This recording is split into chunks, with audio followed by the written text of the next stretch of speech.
Il comune di Agrigento sta lavorando per la via di fuga del villaggio Mosè. Si tratta di un'opera necessaria e tanto attesa, un percorso alternativo che in tempi rapidi potrà costituire una via di fuga sicura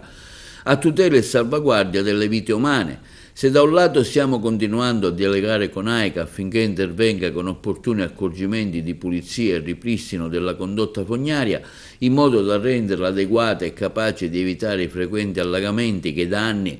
si stanno verificando nella zona di Viale Cannatello, con seri rischi per la pubblica incolumità e gravi disagi per i residenti, dall'altro, come più volte chiesto alla Regione, si guarda a interventi mirati di ottimizzazione della rete e di collegamento delle acque bianche nella zona antistante il Palacongressi, coinvolgimento nel collettore di Via dei Fiumi, in località Villaggio Mosè. Si tratta di un progetto stimato di oltre 1 milione di euro, relativo ai sottoservizi, indispensabile per evitare gli allegamenti lungo il viale Cannatello e rendere il sistema di deflusso delle acque meteoriche più efficiente, con una maggiore portata verso Via dei Fiumi e quindi verso il mare. Così ha dichiarato l'assessore comunale ai lavori pubblici di Agrigento Gerlando Principato. Dall'altro lato, prosegue l'assessore comunale Principato, si guarda oltre con una programmazione concreta e di lungo respiro. Il comune ha infatti concluso l'iter per l'affidamento della progettazione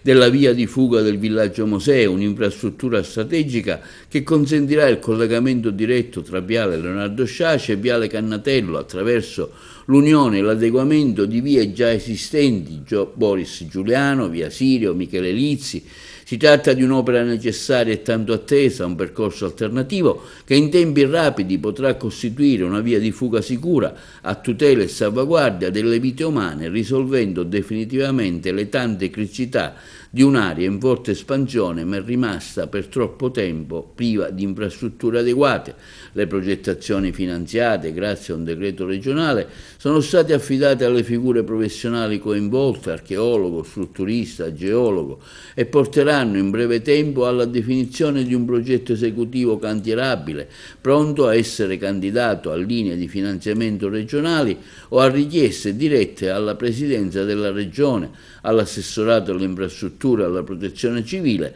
nell'ambito delle misure dedicate alla via di fuga e alla sicurezza del territorio.